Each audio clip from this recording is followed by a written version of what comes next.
Et bonjour, très heureux de vous retrouver pour une nouvelle découverte, une nouvelle émission avec Vincent. Vincent, c'est une personne qu'on a rencontrée il y a quelque temps et qui nous a beaucoup touché par qui il est, par sa présence, par sa qualité d'être humain, mais aussi des thérapeutes. Et j'avais très envie de l'inviter sur notre canal YouTube Moadine. Et bonjour Vincent et bienvenue. Bonjour James, merci beaucoup de m'inviter. Je suis super touché, très honoré aussi par ton invitation. Et puis bonjour à toutes les auditeurs et auditrices qui nous écoutent. Je suis très heureux d'être là avec vous aujourd'hui. Ouais. Eh bien, écoute, première question, j'avais envie de t'interroger sur là, globalement le développement personnel et comme je suis quelqu'un d'assez curieux, j'aurais souhaité savoir qu'est-ce qui t'a amené au développement personnel, quel a été ton parcours pour arriver jusqu'à cette belle place d'accompagnant. C'est un parcours qui est long. Il commence tout petit par une hypersensibilité, une forme de clairvoyance, de clair ressenti, où j'observais un peu les humains et les adultes de loin, et j'avais la nécessité de comprendre, de savoir si c'était des bons adultes ou des mauvais, en fait, si je pouvais y aller comme s'il y avait une forme de méfiance, et donc d'aller au-delà des mots ou de l'apparence pour savoir si c'était ok ou pas. Petite, Et donc j'ai toujours eu ça. je Oui. me permets de te couper par rapport à euh, tu t'en servais donc de cette intuition, cette clairvoyance comme une boussole pour identifier quels étaient les bons et les mauvais adultes. Est-ce qu'il y a eu quelque chose à la racine de cette façon d'être? Ou est-ce que c'est trop intime? Mais probablement. Alors, j'ai pas de souvenir parce que je pense que c'est probablement dans ma vie utérine ou dans ma petite enfance, c'est-à-dire que ça n'arrive pas par hasard probablement. Et cette forme du coup de sixième sens, elle vient aussi pour assurer une peur ou pour empêcher un danger. Donc, il y a sûrement des racines à ça. Ouais. J'ai pas l'image précise en tête. Toujours est-il que si mon inconscient l'a mis en place, c'est probablement pour de très bonnes raisons. Donc, tu as raison, il y a probablement des choses là-dedans. Mais j'ai pas. C'est compliqué de se rappeler la vie utérine. J'ai eu plein d'infos parce que j'ai reçu des séances, bien sûr. Donc j'ai des suppositions.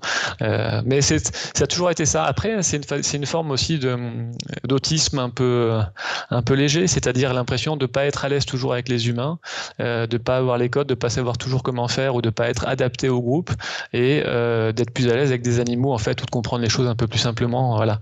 Donc j'avais vraiment cette difficulté à me construire en tant qu'enfant et cette forme de timidité, de méfiance et du coup de chercher une solution au-delà des mots dans le ressenti en fait. Est-ce qu'on pourrait dire que tu ferais partie un petit peu de ces personnes qui arrivent sur cette planète en disant mais qu'est-ce que je fais là?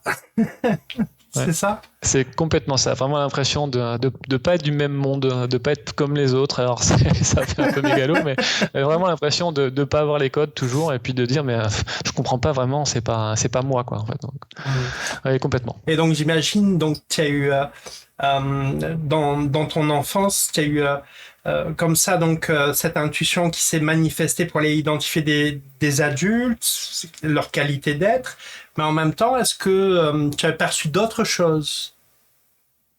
Oui, je voyais les gens décédés par moment, donc ça c'est pas mal.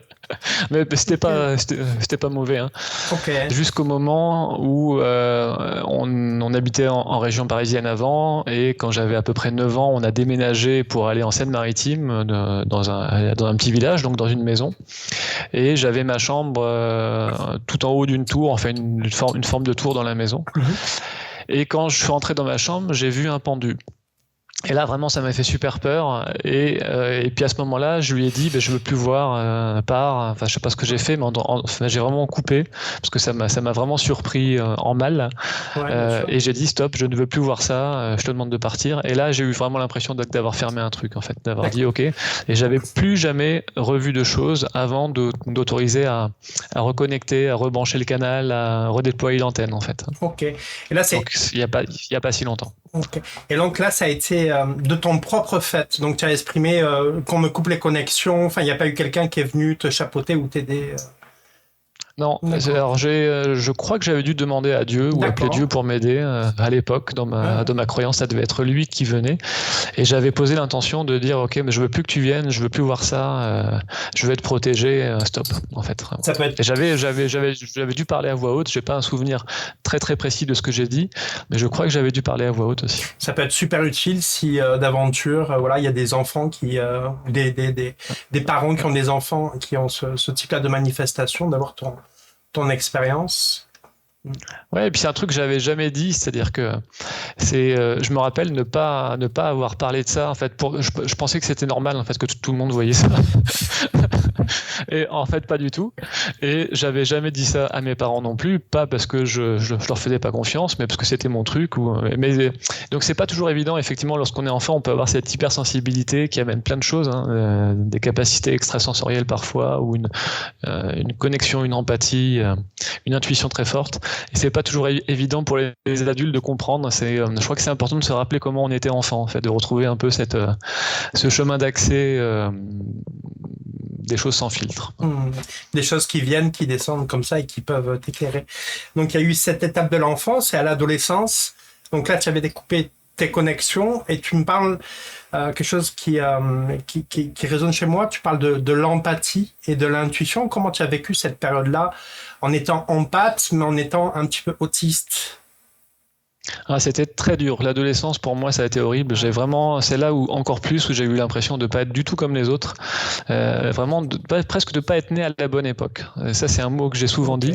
L'impression que j'avais pas le bon âge ou que j'étais pas né à la bonne époque, que c'était mieux il y a un siècle, je sais pas. Enfin, que j'étais pas dans le bon temps, quoi. Et que j'arrivais pas à trouver des points communs avec les autres ados, j'avais pas les codes, j'avais pas le mode d'emploi, je savais pas comment faire. Donc, j'étais assez introverti et je me disais ça sera mieux plus tard. Ça c'est un truc que j'ai souvent dit, c'est-à-dire qu'à 30 ans ça sera bien ou à 40 ans ça sera bien et c'est ce qui s'est passé, donc peut-être que c'est la pensée qui crée l'action, mais en tout cas vraiment l'impression que l'adolescence je la subissais avec une envie, c'est de grandir ou d'être plus grand ou de quitter en fait ce passage de vie qui était pas confortable. J'étais super solitaire, je partais en forêt très souvent, j'allais prendre des photos d'animaux, les observer, donc j'étais vraiment cette forme un peu d'autisme, pas du tout à la mode, mais par choix, c'est-à-dire que je ne voulais pas ressembler aux autres, j'ai l'impression de ne pas pouvoir le faire. Donc voilà, c'était pas facile, quoi. Et quand tu dis adolescence, ça allait jusqu'à vers quel âge? Pour accepter qui j'étais et cette différence, possiblement à partir de 25 ans, l'âge adulte, quoi, en gros, où la prise de conscience qu'il y avait une différence, mais choisir un mode de vie, du coup, enfin, pouvoir choisir en tant qu'adulte, et donc une forme de liberté amenée. C'est-à-dire aller aussi vers sa zone de confort, accepter aussi ses imperfections, et c'est quand on commence à se comprendre, à se connaître un peu, qu'on a fait du chemin, qu'on peut accepter aussi ses failles comme étant potentiellement des forces, en fait. Super. Et en parlant de failles et de force, cette acceptation, elle s'est faite comment pour toi? Est-ce que ça a été un chemin qui a été solitaire? Est-ce que tu as eu à être accompagné? Comment ça s'est passé pour toi?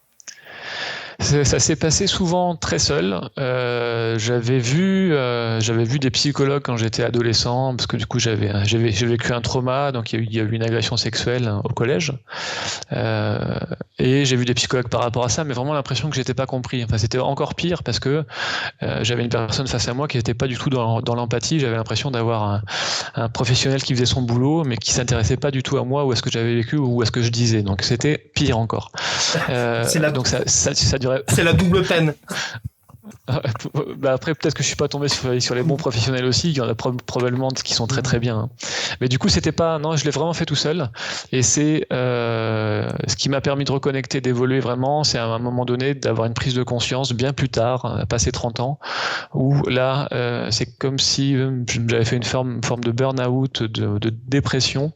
Et en fait, ça passait ou ça cassait. C'est-à-dire, soit je changeais de vie pour être complètement moi avec le droit de l'être, comme si je renaissais symboliquement, ou sinon je mourrais. D'accord. Et c'était les deux solutions que j'avais, donc c'est très violent, mais c'est en même temps super libérateur, quoi, en fait. Ouais, vraiment, tu étais dans quelque chose d'assez clivé, en fait. Hein. Exactement. Je continue ou je pars sur une autre planète ou dans une autre époque, je vais me faire réincarner, quoi. Je renais ou je meurs, quoi, en fait. Ok. Et alors, ce processus, parce que tu es là, donc tu es resté. Donc je suis rené. Donc, il y a eu un processus, donc, mort et renaissance symbolique. Et qu'est-ce qui a fait, tu as fait la transition avec quelle vie où tu étais, et qu'est-ce qui t'a amené à ce passage?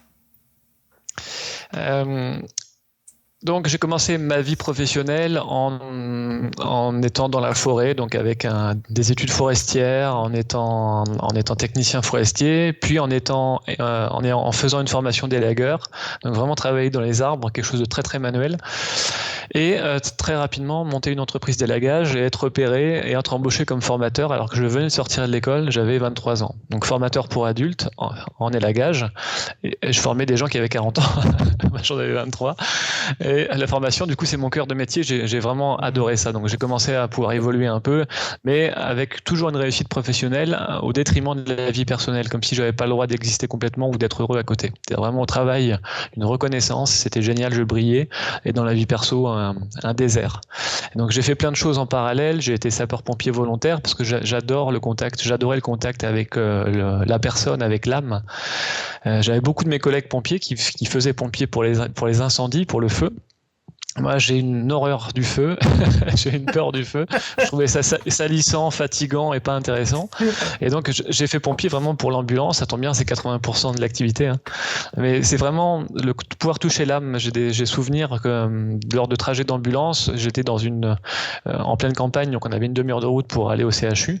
Et quand on transportait des gens, du coup, je montais dans la cellule à l'arrière avec la victime. Et là, on pouvait toucher vraiment l'humain, l'âme. C'est-à-dire qu'il n'y avait plus de barrière sociale, il n'y avait plus de filtre, de gêne. On était vraiment dans une conversation d'âme à âme ou cœur à cœur, un truc qui était en dehors du temps et qui ne se reproduit jamais après, quoi. C'est-à-dire que même quand je revoyais les gens qui sortaient de l'hôpital, on retrouvait notre place, la forme de gêne, et voilà, c'était la parenthèse et c'était assez magique. Donc voilà, ça c'est fait. Ensuite, j'ai grimpé, j'ai monté différents échelons. J'ai été embauché par une grosse entreprise allemande qui vend des tronçonneuses, qui est présent partout dans le monde. Et j'ai commencé comme formateur, du coup, pour adultes, pour eux. Et j'ai monté les échelons petit à petit. Et j'ai fini au poste de responsable marketing de cette grosse boîte allemande où je gérais des millions d'euros de budget marketing et plusieurs personnes. Donc un truc complètement énorme. 1 pour toi, 10 pour eux. Oui, un truc faramineux, vraiment. Mais okay. Très très intéressant, très épanouissant d'un point de vue professionnel. Et c'est ça qui a provoqué ma prise de conscience à un moment donné. C'est-à-dire que j'avais 32 ans à l'époque. Donc j'ai gravi du coup les marches comme ça parce que j'avais une forme de carotte, c'est-à-dire que pas de vie personnelle quasiment, pas de vie intime, très peu, une grosse difficulté pour être en couple, et où quand il y avait couple vraiment pas du tout connecté, et par contre des réussites professionnelles qui faisaient que l'essence arrivait dans le moteur et que je pouvais continuer à bouger. Et quand je suis arrivé du coup responsable marketing, dans les mois qui ont suivi, je me suis dit, mais je suis arrivé, je n'irai pas plus haut, puisqu'ensuite c'est la place de directeur ou de président-directeur, et avec mon petit BTS forestier, c'est clairement pas possible. Donc il n'y a pas de possibilité de monter plus. Je suis dans le numéro 1 mondial, donc je ne vais pas être embauché chez d'autres marques, c'est pas possible. Et du coup, je peux plus avancer. Donc premier blocage, le chemin s'arrête, quoi, en gros. Le mur est là, stop. Et je me dis, en plus, je veux pas faire. J'avais toujours dit, je ne ferai pas le même métier que mon père, qui était consultant en marketing, et j'arrive au même rôle, même place que mon père, directeur marketing. Et donc là, vraiment, il y a eu en quelques jours une prise de conscience monumentale, c'est-à-dire l'impression de toucher le fond, d'aller très très bas, une grosse dépression. Et c'est là où je me suis dit, choisis-toi, soit tu renais symboliquement, soit tu meurs en fait. Donc soit tu acceptes d'exister pour toi, d'écouter ton cœur, c'est-à-dire d'arrêter de porter une armure ou un costume ou un truc qui est pas vraiment à toi, et pour être vraiment toi, avec tes fragilités, avec les peurs qui sont les tiennes, soit tu meurs. Voilà. Donc 32 ans, c'était le passage, quoi. Ok, c'était vraiment un retournement en fait. Oui, complètement. Ouais. C'est très, très, très, très brutal et violent, mais très libérateur. Et alors, qu'est-ce qui t'a mis le pied à l'étrier ? J'ai lu un livre C'est un bouquin qui m'a permis de changer, bizarrement, écrit par Charles Consigny, qui est un avocat, c'était il y a plus de 15 ans, maintenant il était jeune, hein, où il parlait il parlait de lui, et ça m'a permis vraiment de prendre conscience de beaucoup de choses, en fait, comme si j'avais besoin de voir que d'autres personnes pouvaient vivre le même parcours, ou avaient vécu le même parcours pour avoir le droit, en fait, comme si j'avais besoin qu'on me montre la voie. Pour pouvoir changer. Et c'est ce livre-là, cette lecture, qui a amené le changement en quelques jours, vraiment la prise de conscience et puis le changement, quoi. Ok. Et alors ça s'est traduit avec des rencontres tu as été en thérapie, tu as été suivi, tu as fait des formations. Comment ça s'est traduit concrètement? À ce moment-là, non. Ça a été la prise de conscience, annoncer à mes proches qui j'étais, c'est-à-dire mes préférences, ma vie, mes choix. Donc renaître symboliquement auprès d'eux. Et ça, c'est très très compliqué, mais ça a été libérateur. Et ensuite, c'est passé par la rencontre de mon grand amour. Et du coup, c'est ça qui a permis de changer tout, c'est-à-dire recevoir des séances, accepter de me faire aider, de me former, et du coup accepter ensuite de démissionner, donc de quitter ce poste-là de directeur marketing pour m'installer comme thérapeute, en fait, pour être vraiment qui j'étais. D'accord. Donc en fait, tu es rentré en thérapie aidé par une rencontre amoureuse, en fait. Oui, exactement. Wow, ouais. c'est un double chemin. Exactement. Un double chemin d'amour à l'intérieur et à l'extérieur.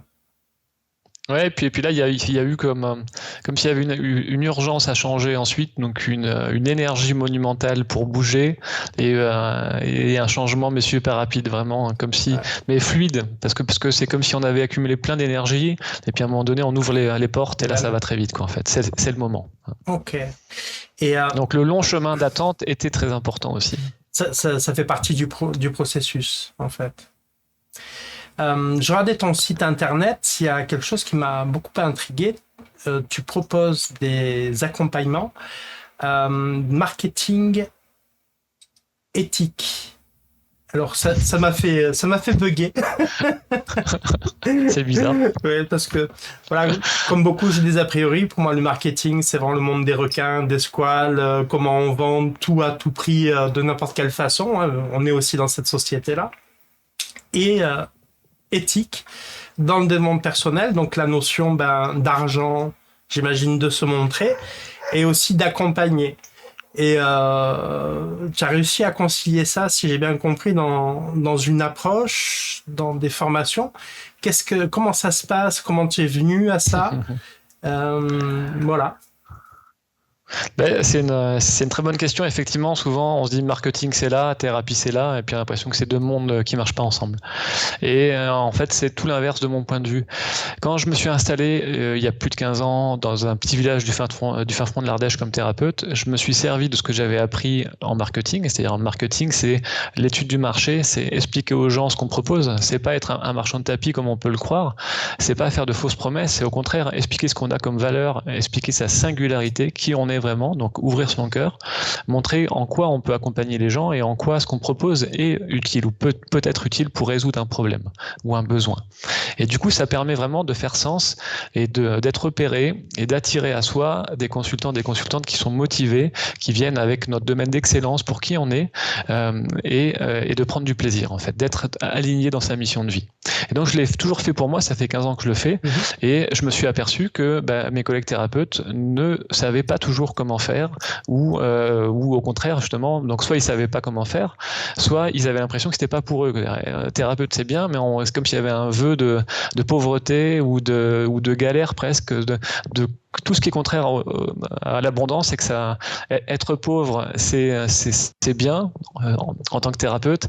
Gagner de l'argent ou communiquer ou être dans une démarche d'entreprise, c'est mal. Et donc, il y a vraiment cette scission-là.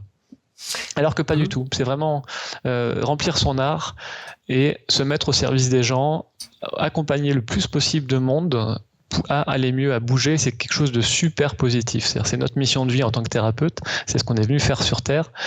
Prenons pleinement cette place-là. Et cette place, c'est bien sûr l'accompagnement des gens, mais c'est aussi la place de chef d'entreprise qu'on oublie parfois parce que ça marche avec pour l'instant, qu'on soit pour ou contre. Cette place, on l'a prise et c'est important de la connecter pour l'exprimer à sa plus belle image, dans les valeurs les plus justes pour nous, en fonction de qui on est, de notre cœur, de nos valeurs. C'est pas se travestir, c'est pas appliquer des recettes toutes faites, c'est juste partir de son cœur et ses valeurs et communiquer par rapport à ça. Ok. Oui, en fait, c'est un petit peu comme si auparavant tu avais glané plein d'expériences avec... Pardon. Tu avais glané plein d'expériences et où tu avais su rassembler l'aspect extérieur, comment je me présente au monde et quelles sont mes valeurs à l'intérieur et comment je conjugue en fait ces deux aspects de façon à me respecter, être fier de moi et contribuer au monde en quelque sorte. Ce serait ça? Ouais, complètement. J'ai vraiment l'impression que c'est la suite logique de ma renaissance. Il y a eu, du coup, le costume un peu de ce qu'on attendait de moi, de ce que je pensais qu'on attendait de moi. Hein. Ma famille de militaires haut gradés, donc l'obligation d'exceller, de réussir, plus ensuite la société, pourquoi pas, et l'impression qu'il fallait faire une carrière pour être aimé presque. Donc ça, et ensuite la renaissance, et là c'est vraiment allier les deux. Et en fait c'est très intéressant parce que j'ai pu faire un point de liaison, mettre un tiret avec ce que j'avais appris dans mon ancienne vie et ce que je pratique aujourd'hui. Et en fait, jusqu'à présent, j'avais l'impression que c'était opposé, et en fait tout est lié. Et c'est ça qui est génial, c'est pouvoir relier l'expérience au service de ce qu'on vit aujourd'hui, de ce qu'on a envie de vivre et des valeurs qui sont les nôtres. Ouais, c'est vraiment, je trouve ça assez passionnant parce que on est en 2024 et parfois on peut reposer dans d'anciennes croyances en disant ok, le marketing c'est ça, ok, la spiritualité c'est ça. En 2024, c'est comme un petit peu si tu arrives à conjuguer en fait deux croyances, deux visions, à les actualiser et à les synthétiser pour vraiment que ce soit ton propre bien-être intérieur, mais aussi des personnes qui sont en accompagnement avec toi en fait. Hein. Ouais, complètement. Ouais. Ouais, je trouve ça très très passionnant, très actuel. C'est vraiment chouette. J'ai toujours accompagné les gens, soit avec des séances de thérapie ou des formations, ça c'est ce que je fais toujours. Et là, j'accompagne du coup mes pairs, mes collègues, mes homologues, thérapeutes, à vraiment prendre leur place, à se libérer des pensées, des croyances limitantes, pour prendre vraiment cette place de guide, de maître, de maîtresse, enfin de phare dans la nuit, et pouvoir vraiment remplir cette mission de vie sans ce mécanisme d'auto-sabotage. Qui sont finalement souvent des pensées limitantes et qui sont pas souvent très très justes ou très alignées en fait. Ok, donc quand tu es dans cette démarche d'accompagner des personnes dans ce marketing éthique, tu as les outils sur la forme, mais surtout tu viens travailler aussi sur le fond, c'est-à-dire vraiment profondément sur les structures de la personne inconsciente. C'est vraiment les deux aspects. Génial. Complètement, il n'y a pas de recette miracle, c'est-à-dire que ce que j'aime, c'est travailler avec l'humain, donc c'est un accompagnement main dans la main, où vraiment je suis disponible pour la personne que j'accompagne, parce que c'est ça qui me remplit.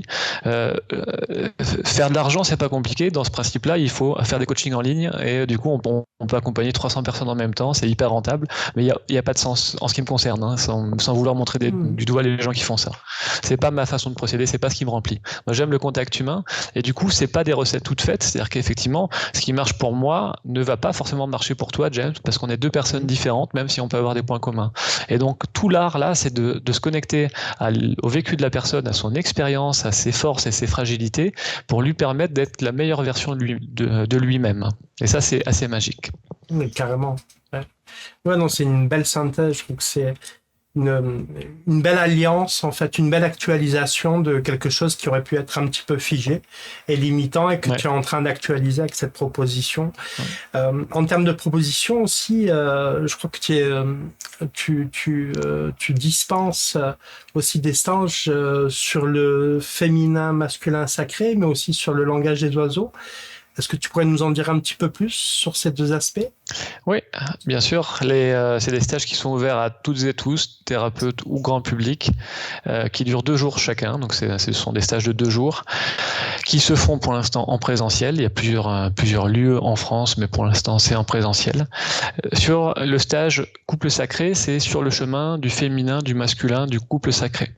Donc, bien évidemment qu'on ne parle pas que de couple, on parle principalement d'énergie qu'on a en nous. C'est-à-dire que j'ai en moi une énergie féminine qui va être l'énergie du vase, du calice, de la gestation, de la créativité, de l'émotion, de la création, de la pensée. Donc de l'intérieur en fait. Et j'ai une énergie masculine qui est une énergie liée au glaive, à l'épée, à l'action, à l'extérieur, à conquérir, à transformer les choses dans la matière, à s'incarner.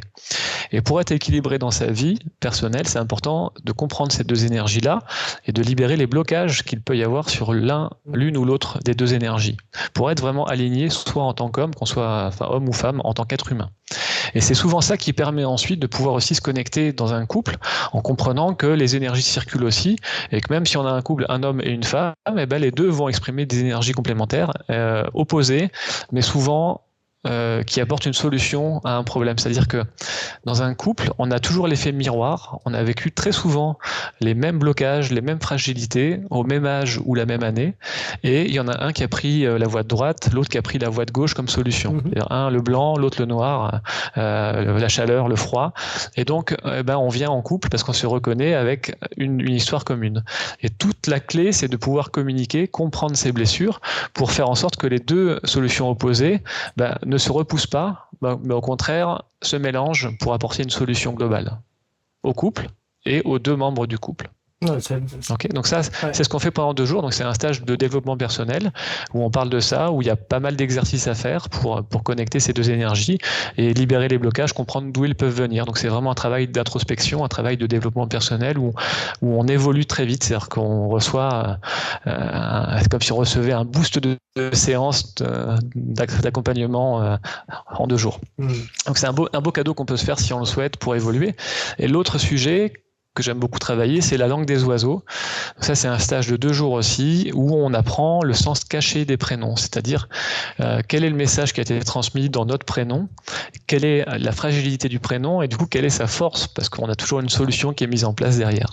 Donc, on travaille là-dessus pour écouter la langue des oiseaux, l'alphabet, pouvoir décoder lettre par lettre, l'histoire, l'énergie des lettres, et on va se promener un peu dans le transgénérationnel pour essayer de remonter à la source des secrets de famille et comprendre un peu quelle est l'histoire que nous on porte, ou que moi je porte en tant que Vincent par exemple, et d'où vient ce prénom-là en fait. Voilà. J'ai eu la chance de faire ce stage avec Muriel et franchement on s'est régalé, on est vraiment... Ici, il est dans notre top 10 des stages qu'on a fait. C'est très gentil.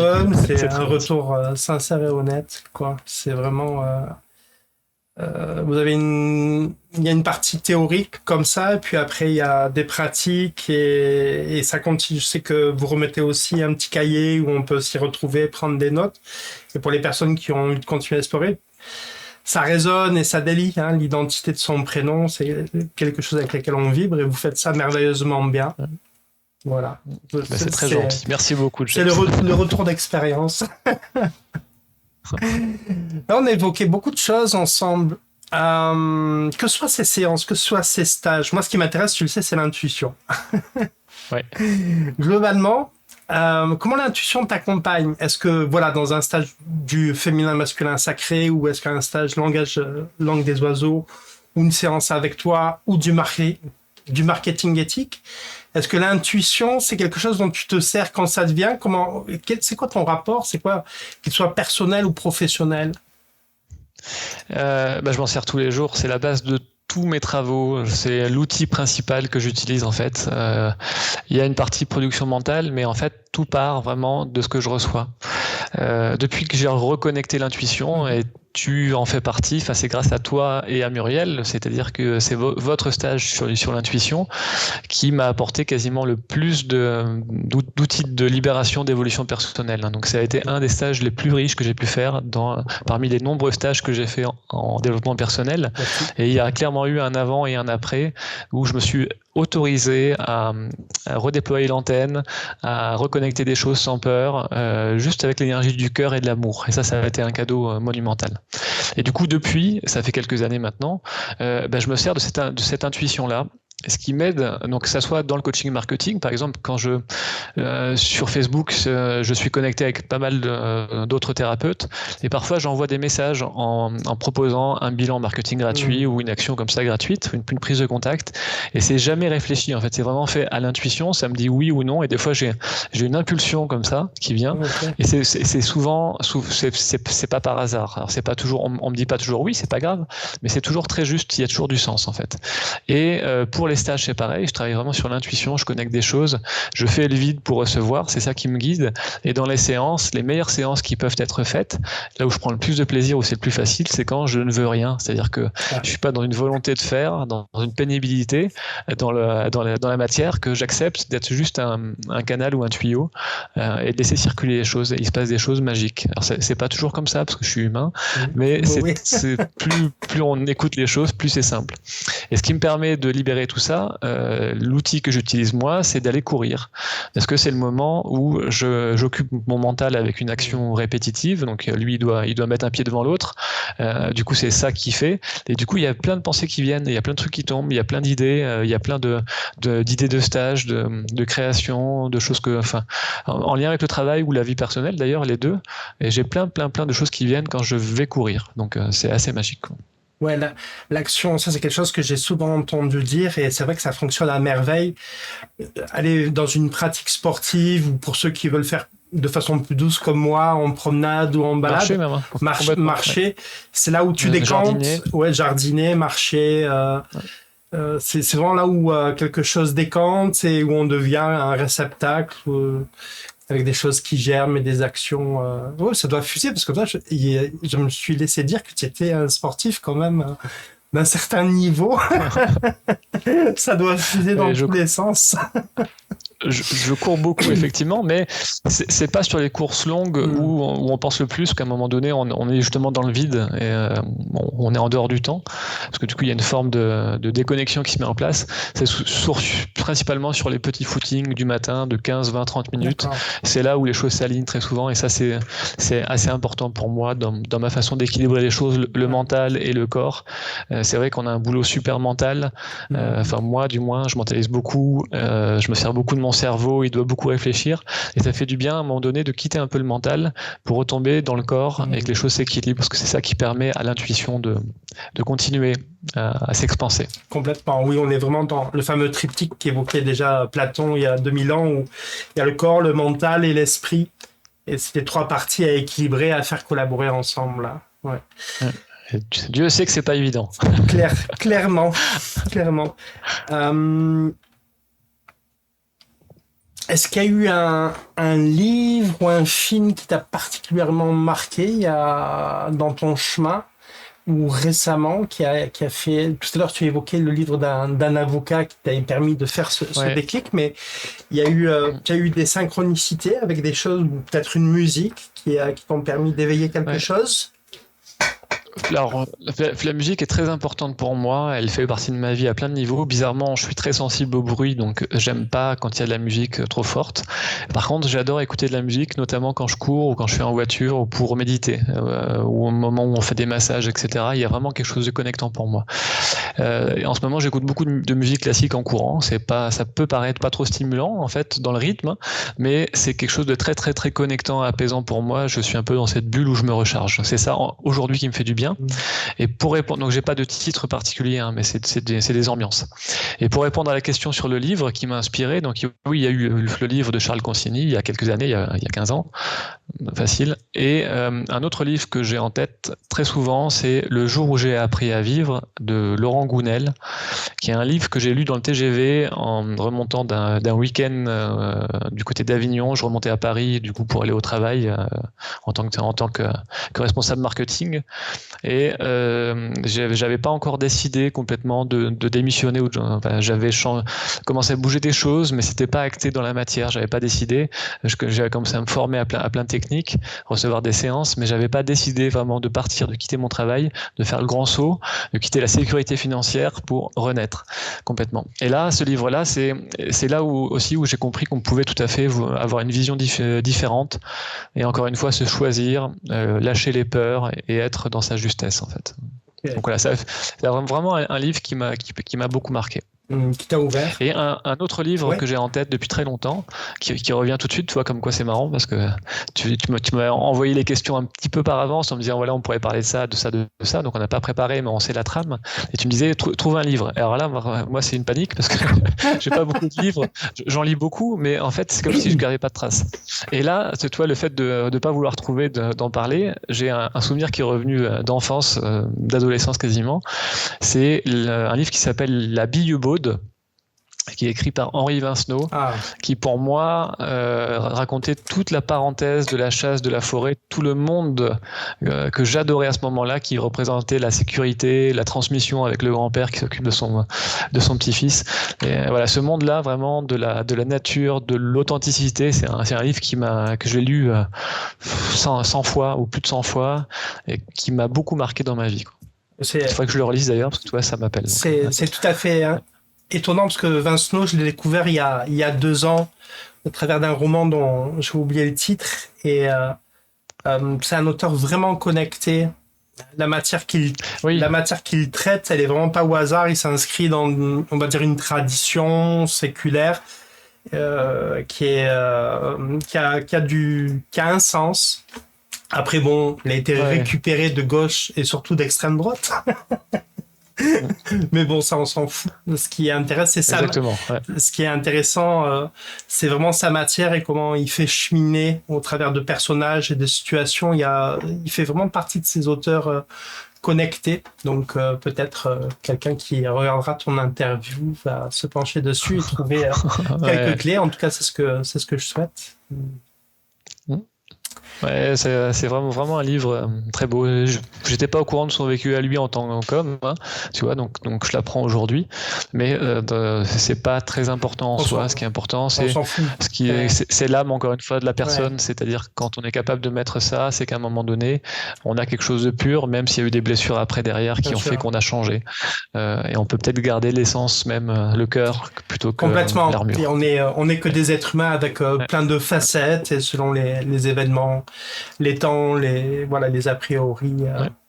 Il faut pas qu'on réduise quelqu'un à une étiquette. Ce serait vraiment dommage. Mais ça peut, si j'en parle, c'est que ça peut rebuter parfois que de savoir, tiens, voilà, tel auteur ou tel peintre. Et on peut se donner des barrages comme ça. Tu vois, voilà, donc je trouvais ça vraiment intéressant. C'est un auteur assez majeur, Vincenot. Ouais. Mais merci, parce que ça me donne des idées de lecture. Je t'en prie. Est-ce que tu voudrais un petit peu nous parler de ton actualité, de votre actualité, là, dans ces temps qui arrivent? Oui. Je suis parti en Martinique il y a 16 mois m'installer, donc une forme de renaissance, encore une fois, de relancement, de recréation d'activités sur place. Donc un besoin, voilà, d'y aller, un appel du cœur. Et là, on retrouve l'appel des racines ardéchoises. On marche beaucoup comme ça. Enfin, moi, je marche beaucoup au feeling, au ressenti. Et donc, les racines ardéchoises nous appellent très fortement et on ressent le besoin d'aller se reconnecter à ces racines-là, de retrouver du coup le nid ou l'énergie de l'Ardèche. Donc, on rentre fin août là en métropole, en Ardèche, et du coup on se réinstallation sur la commune de Vagnès à côté de Vallon-Pont d'Arc, et des stages qui arrivent du coup sur le mois d'octobre en Ardèche, le stage sacré, sur le mois de novembre stage sacré Langue des Oiseaux à Troyes, mi-novembre, à côté de Troyes. Et en janvier 2025, les mêmes stages sur Épinal dans les Vosges. Donc voilà, il y a ça qui est mis en place. Super. Et le coaching marketing qui prend de l'ampleur, qui me prend beaucoup de temps, mais qui me passionne beaucoup aussi, où il y a un très très bon retour, et j'en suis ravi, parce que c'est vraiment quelque chose de porteur pour moi. Donc, voilà. C'est chouette. De toute façon, j'imagine toutes ces informations, on va les retrouver sur ton site internet, vincentmalvillecoaching.com. Exactement. Ouais. Bon. Tout ça va être noté, c'est mis à jour, et sur Facebook Vincent Malville, et sur Instagram Vincent Malville Coaching aussi, donc sur les réseaux sociaux, LinkedIn, tout ça est expliqué. Super. Est-ce que tu souhaiterais ajouter quelque chose à cette interview? Non, merci de faire ça. C'est un exercice qui est pas facile, de se mettre à nu, de refaire le tour un peu de sa vie, de se confier, d'accepter le regard de l'autre. Je parle pas du tien, mais des gens qui vont regarder aussi. Et c'est très libérateur. Et tu es la bonne personne pour ça. Donc ça me fait plaisir d'avoir partagé ce moment avec toi et avec les auditeurs, auditrices. Écoute, moi, du temps avec toi, c'est toujours chouette, sous quelque forme que ce soit. Donc, you're welcome. Merci beaucoup, James. C'était un beau moment. Yes. On vous remercie d'avoir pris le temps de regarder l'interview de Vincent. Pour moi, c'est vraiment quelqu'un qui m'a touché par sa présence, par qui il est, par ce qu'il pratique, par ce qu'il amène, ce qu'il délie. Donc, évidemment, je vous le recommande. Je pense pouvoir parler pour Muriel aussi. C'est vraiment quelqu'un à rencontrer si le cœur vous en dit. Merci de votre présence. Je vais laisser le mot de la fin à Vincent et puis au plaisir d'une autre émission, d'une météo. On verra sur moateam.fr. Merci beaucoup James, merci à toutes et à tous. Je continue à te suivre de plus près maintenant parce qu'on sera un peu moins loin en termes de distance kilométrique du coup, puisqu'on va se rapprocher un peu. Et je te suis très souvent je vous suis sur la météo énergétique notamment et les stages, et j'ai hâte de vous retrouver aussi, de pouvoir avoir cette actualité qui continue de votre côté. Donc merci pour ce que vous faites pour nous et des choses gratuites que vous amenez parce que c'est quelque chose de très précieux. Avec grand plaisir. Une belle soirée, après-midi, matinée. À très bientôt. Bye bye. Merci à tous. Au revoir.